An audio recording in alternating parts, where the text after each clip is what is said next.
एकाएक क्या आभास है?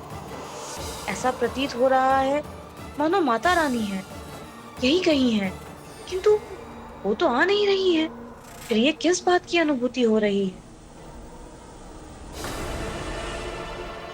नरेंद्र, बहू, आओ बड़ों का आशीर्वाद ले लो।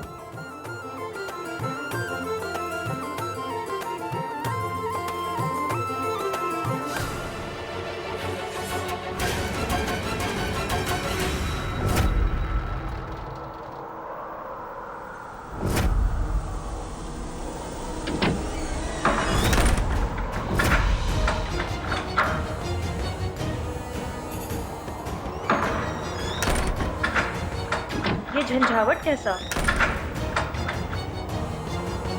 क्या हो रहा है? एकाएक झंझावत कैसे आ सकता है? संकटा, जाओ जाके द्वार बंद करो। ऐसा प्रचंड झंझावात कहां से आ गया?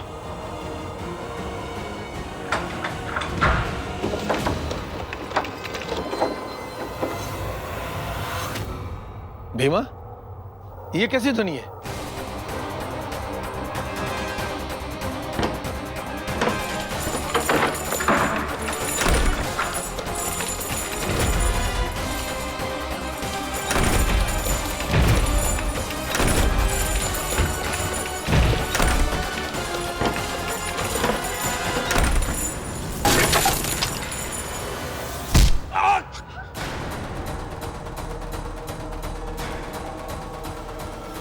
काकाश्री, ठीक तो है?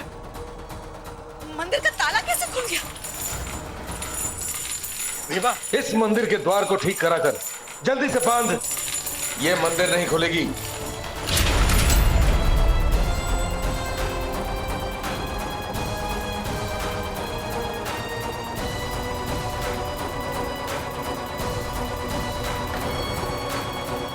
ये प्रकाश कैसा?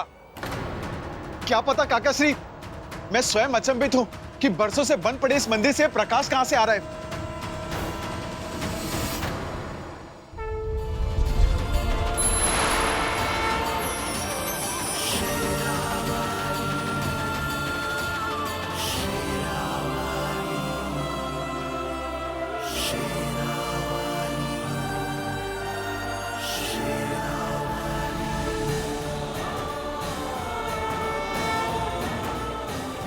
हाथ जोड़िए।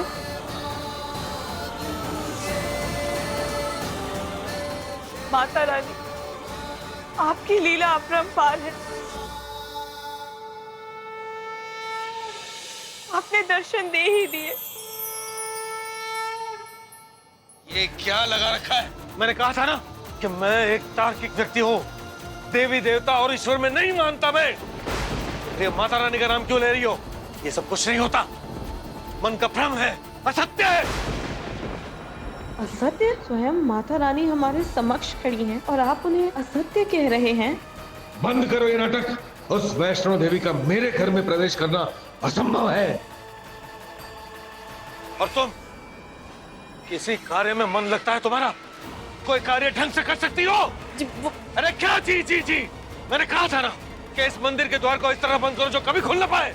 मैंने तो अच्छी तरह से ताला लगवाया था, पता नहीं कैसे। अच्छी तरह से करवाया था तो ये ताला टूटा कैसे? ध्वस्त कैसे हो गया ये ताला? संकटा! जी मालिक। इस द्वार को ऐसे बंद करो जो कभी पुनः खुले नहीं, और पुनः कभी खुला तो एक एक की खोपड़ी खोल दूंगा मैं। जी।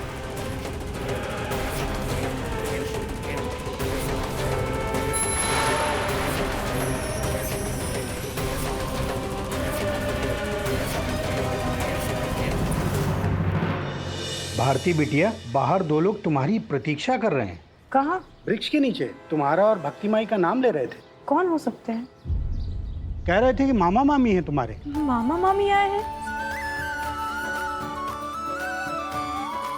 मनोहर और सुगुना यहाँ कहाँ से आ गए? विवाह में तुम्हें क्या भेंट चाहिए? मेरे मामा मामी विवाह में उपस्थित हों। माता रानी, आपका धन्यवाद। आपने मेरी सारी मनोकामनाएं पूरी कर दी।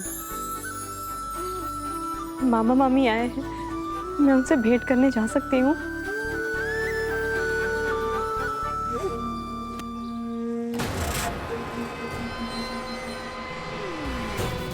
क्यों नहीं, जाओ जाओ। वैसे भी विवाह तो संपन्न हो गया है।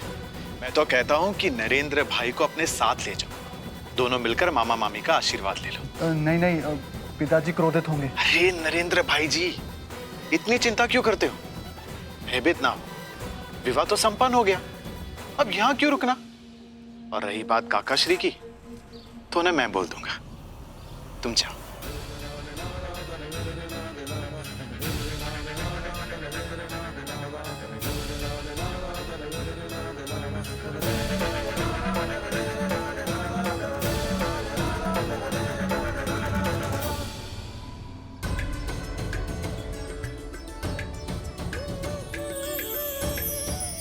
भारती, मामी,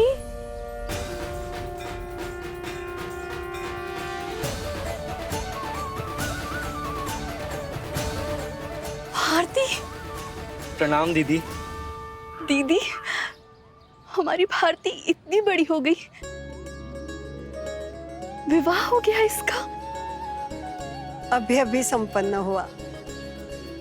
मैंने तो सोच कर रखा था तेरे विवाह में अवश्य आऊंगी, और माता रानी की कृपा देखो, बुलावा आ गया। हर कठिनाई से निकालकर हमारी रक्षा करके हमें यहाँ पहुंचा दिया माता रानी ने। मामी, ये नरेंद्र हैं, मेरे पति। अब आप ऐसे ही देखते रहेंगे, आप आशीर्वाद भी लेंगे।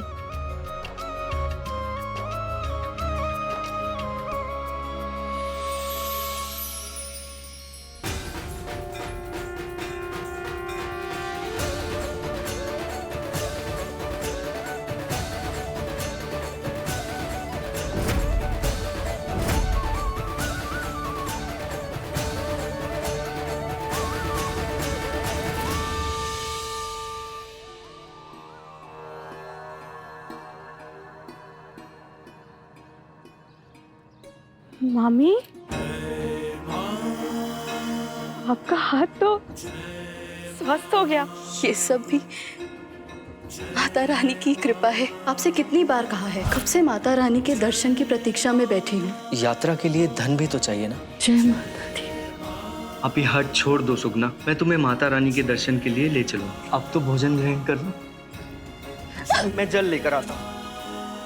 अरे, आप तो जल लेने गए थे ना? मैं तो दोपहर से यहाँ था ही नहीं।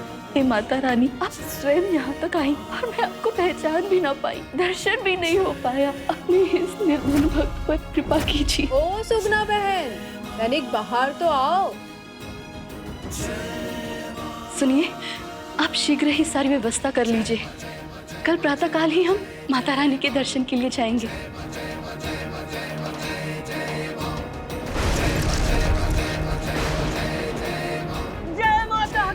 मैं सहायता करूंगा माई चढ़ाई चढ़ने। आइए।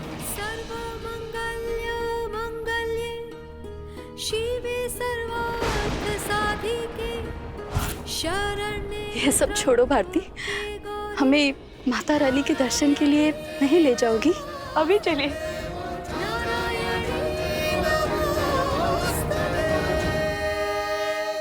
मैं कैसे आ सकता हूँ? मेरे पिताजी तो माता रानी को नहीं मानते।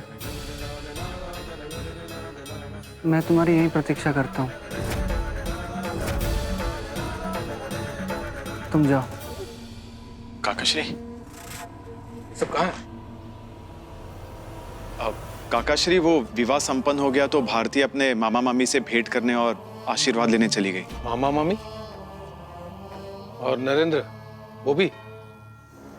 जी काकाश्री, नरेंद्र भी। अपने मान सम्मान की चिंता भी है कि नहीं इस मंद बुद्धि को? न जाने दरिद्रता की किस खाई से उठ के आए हैं वे दोनों। गांव के भाग्य विधाता धन कुबेर देवेंद्र मुखिया का सुपुत्र बिना किसी आमंत्रण सम्मान के उन दोनों से भेंट करने चला गया। क्या सोच करके गया? कैसे? क्या पता काकाश्री क्या हो रहा है। मैंने तो उन्हें रोका भी था और उनसे कहा भी था कि काकाश्री से पूछे बिना कहीं जाए नहीं, पर किसी ने मेरी बात नहीं मानी और सब चले गए। काकाश्री हम जाने देते हैं ना, भेंट कर कर वो आ जाएंगे। अभी किसी पे हाथ क्यों उठाना, अपनी इच्छा से तो सबको ही चलना चाहिए ना। मैं उचित कह रहा हूं ना काकाश्री?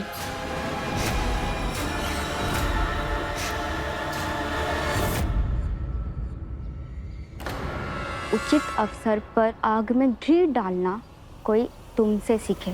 डालते रहो जब तक जी नहीं भरता तेरा।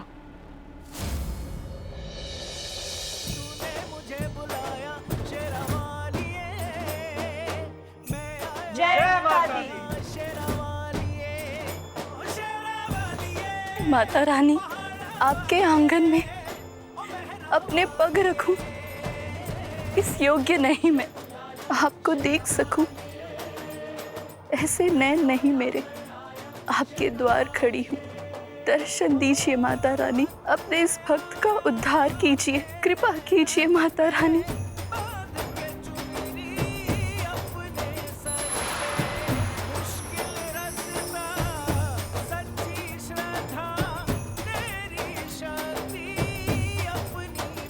जय माता। जय माता दी।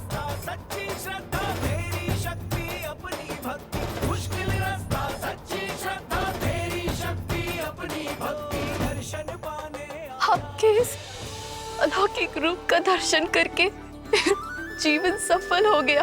आपने इस निर्धन भक्तन की मनोकामना पूर्ण कर दी।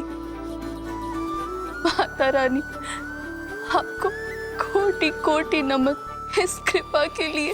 सुगना, ये हमारी कृपा नहीं अपितु तुम्हारी भक्ति की शक्ति है जिसने तुम्हें यहाँ तक पहुँचाया और तुम्हारी मनोकामना पूर्ण हुई। ओ भाग्य हमारे माता रानी, सब आपकी कृपा है। हमारी कृपा तो सब पर समान होती है और कोई न कोई मनोकामना तो सभी की होती है, किंतु उसे पूर्ण करने के लिए सब तुम्हारी तरह उद्यम नहीं करते हैं। उनकी आस्था और लगन समान नहीं होती है, इसलिए तो हम तक पहुँचने से पूर्व ही वो विचलित हो जाते हैं। उद्यमेन ही सिद्ध्यन्ति कार्याणि न मनोरथे। कर्म करने से ही मनुष्य के कार्य पूर्ण होते हैं, मात्र मनोरथ से नहीं। इसी प्रकार हर मनुष्य को अपनी मनोकामना पूर्ण करने के लिए सदैव कर्म पथ पर अग्रसर होना पड़ता है, पूरी निष्ठा, लगन और आस्था के साथ।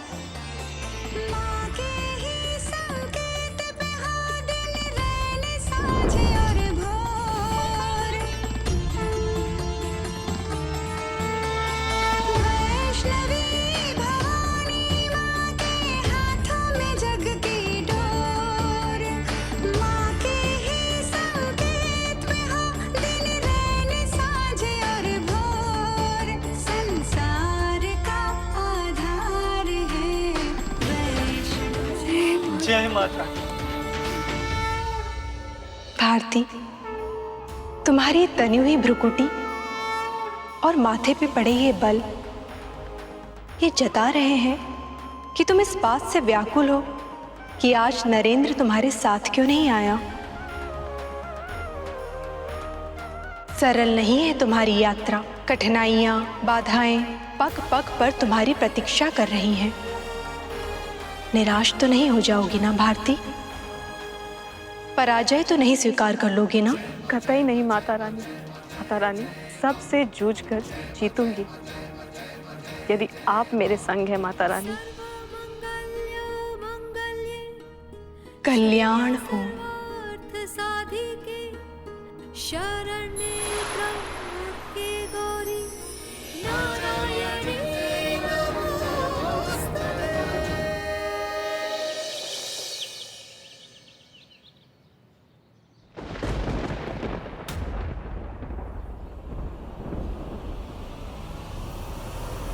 क्या हुआ? गृह प्रवेश के लिए कोई नहीं आया। वो क्या होता है? जब बहू पहली बार घर में प्रवेश करती है तो उसे गृह प्रवेश कहते हैं। वो पिताजी इन विधियों में विश्वास नहीं रखते ना। किंतु उसके बिना प्रवेश करना शुभ नहीं होता। अगर तुम चाहो तो इन सब की कल्पना करके घर में प्रवेश कर सकती हो। वो तो क्या चाहिए? हल्दी की थाल। ये लो हल्दी की थाल।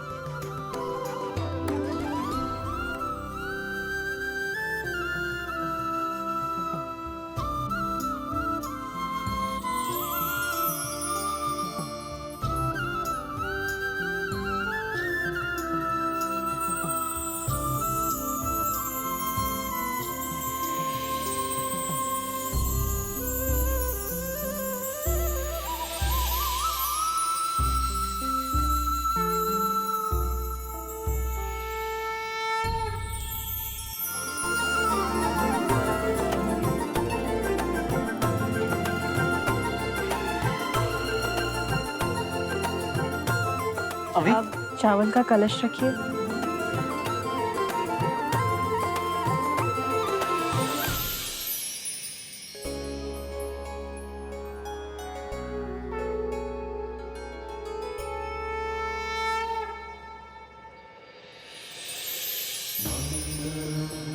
इसके बाद रंग की थाल।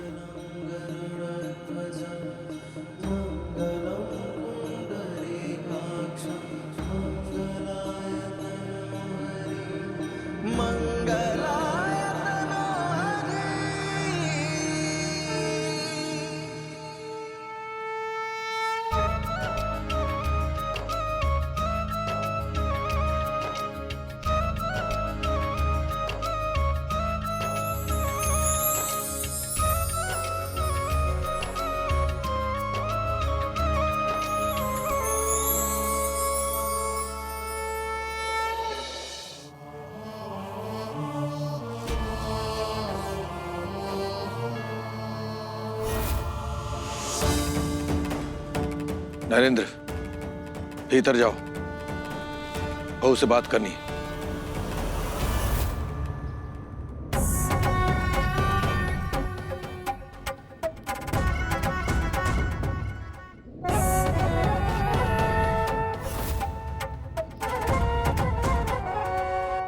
ये क्या है? चावल का दाना।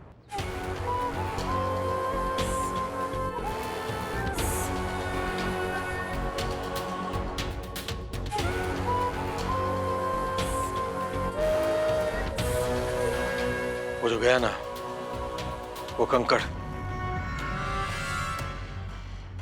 वो है निकृष्ट, दरिद्र और तुच्छ। तुम लोग जैसे जो चावल के दाने की बराबरी करना चाहते हैं। इस सुंदर सुरभित चावल में कंकड़ की तरह मिलकर उसका स्वाद बिगाड़ना चाहते हैं। मैं देवेंद्र मुखिया ये चावल हूं, तुम वो कंकड़। अब तुम्हें अपना अस्तित्व पता चल गया ना, तो बताओ, तुझ जैसे कंकड़ को अपने घर में बहू बनाकर लाने का प्रस्ताव अपनी पत्नी के हाथ से तुम्हारे घर मैंने भेजा, क्यों? क्योंकि जीवन में पहली बार मुझे किसी ने ललकारा था। मैं पराजय स्वीकार नहीं करूंगी। अपने भाई को निर्दोष सिद्ध करके रहूंगी। मैं पंचायत बुलाऊंगी और हमारे साथ हो रहे इस अन्याय के विरोध में न्याय की गुहार लगाऊंगी। पहली बार मुझे इस बात का आभास हुआ था कि मैं भी पराजित हो सकता हूं, और वो भी तुम जैसी दरिद्र और निम्न कोटि की लड़की से। इसलिए मैंने ये चक्रव्यूह रचा कि तुझे अपने इस मंद बुद्धि और नकारा पुत्र के साथ में ब्याह कर इस घर में लेकर के आया, जिससे कि तेरे भीतर का ये अहंकार टूटे।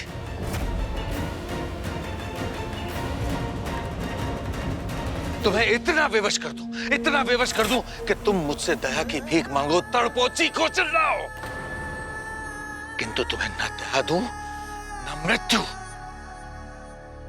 सब देखेंगे मुझसे उलझने का परिणाम क्या होता है। कोई नहीं आएगा तुम्हारी रक्षा करने के लिए, तुम्हारी माता रानी भी नहीं। मेरे भय से तुम्हारी माता रानी दुस्साहस भी नहीं करेगी तुम्हारी सहायता करने की।